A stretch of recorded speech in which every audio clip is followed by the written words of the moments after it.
The first topic that we must begin, brothers and sisters, is the most important foundation of every Muslim before you can do anything.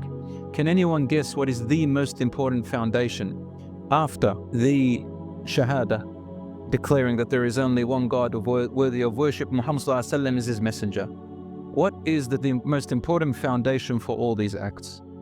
It's a niyyah. A niyyah, which means the intention. The intention. Now, there is two words that we use, and that is ikhlas and niyyah. Ikhlas, which means sincerity, but it means more than that. It means when your heart has sincerity, loyalty, and honesty. Sincerity, loyalty, and honesty to Allah subhanahu wa ta'ala. And niyyah means the intention of why you do what you do. Brothers and sisters, if these two aspects are not your foundation, they're not correct and proper inside your heart, no action that you do will mean anything to Allah subhanahu wa ta'ala. It may mean something to someone you love, your family, yourself, your business, your children, could be for fame, fortune, whatever you want. But all those are temporary, they're for this world. However, a Muslim can grab two worlds, this world and the next world, through a foundation called sincerity and correct intentions. My brothers and sisters, I cannot emphasize this. You know, if somebody wants to revert to Islam, or some people use the word convert, the point is they embrace Islam, and they say the Shahada, while in their hearts their intention is something else.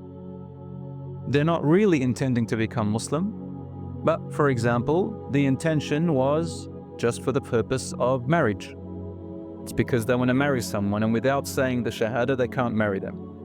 Or a person who is a Muslim already and wants to pray, Salat, like my brother here said, Salat is a foundation that says an action.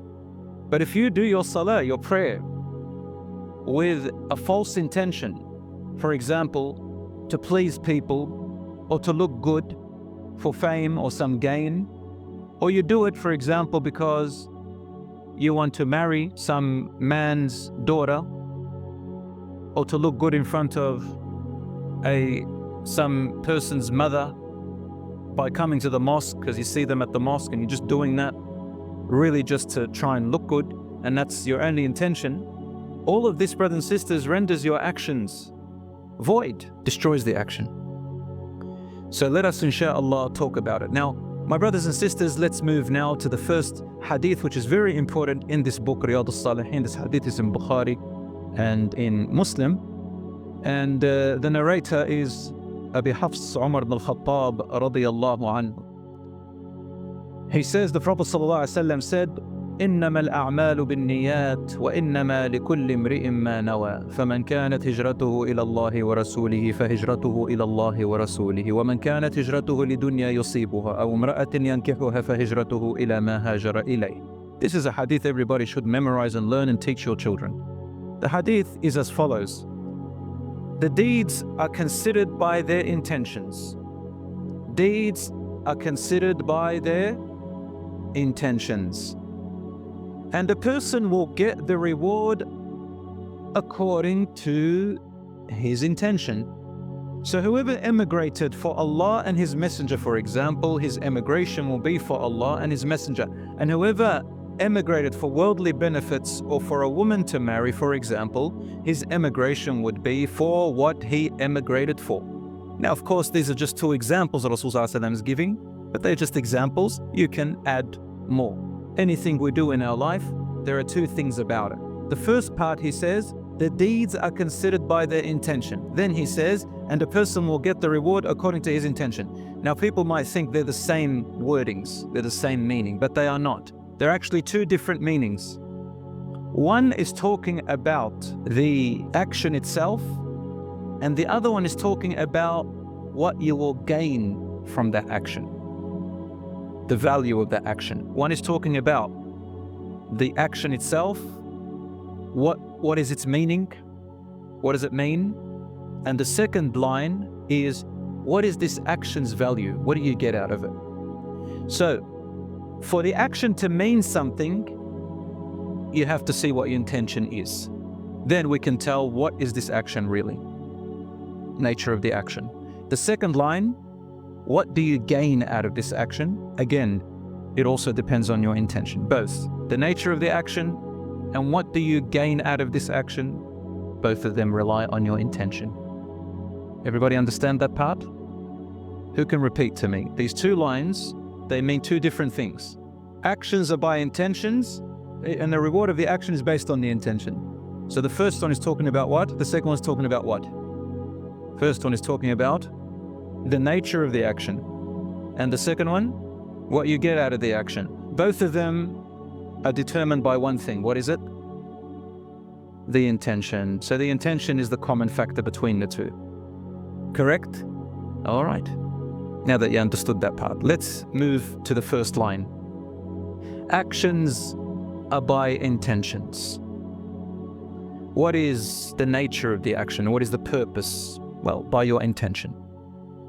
My brothers and sisters, these actions are based on three cases.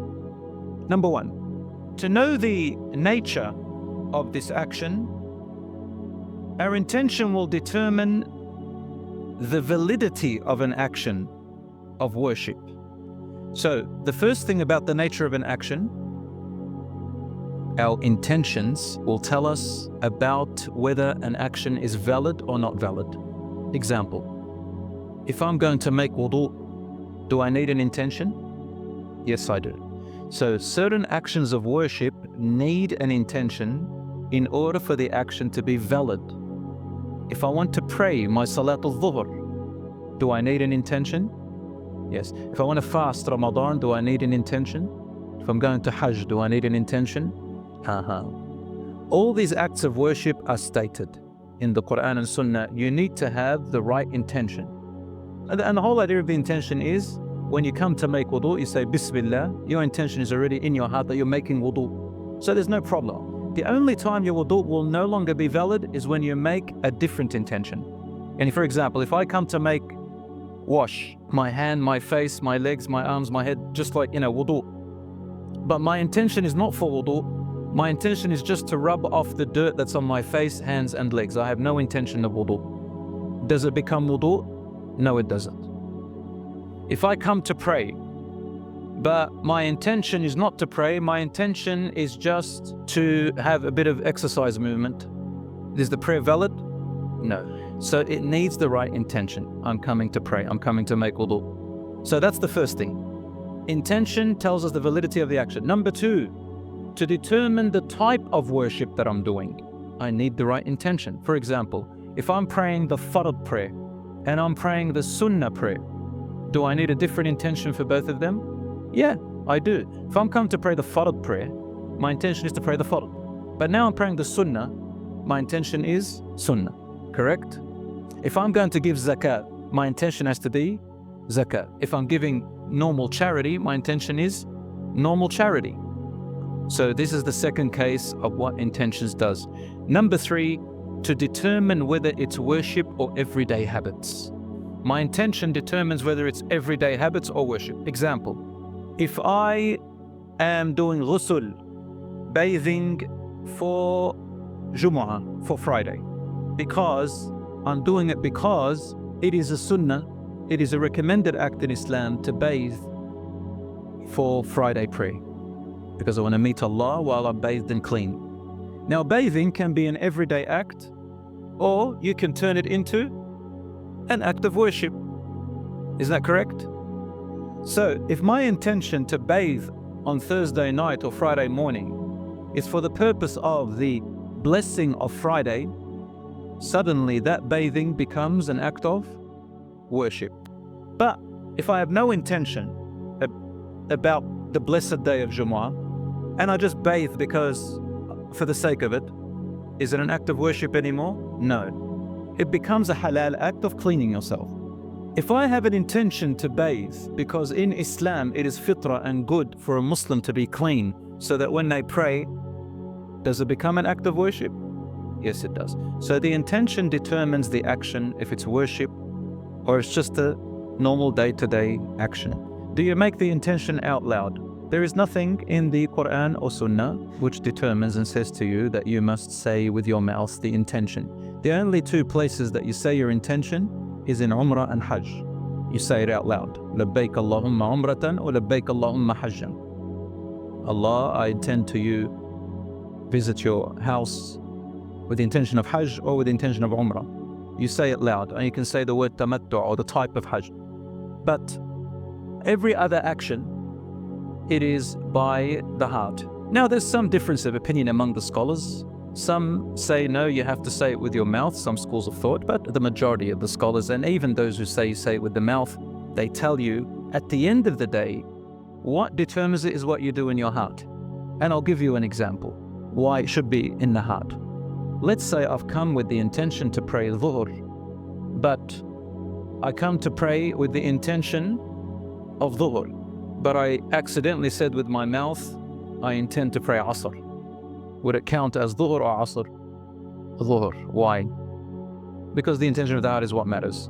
And then they'll say to you, well, of course, that cancels it out, because your intention in the heart was to pray Dhuhr. So at the end of the day, it all comes down to the heart.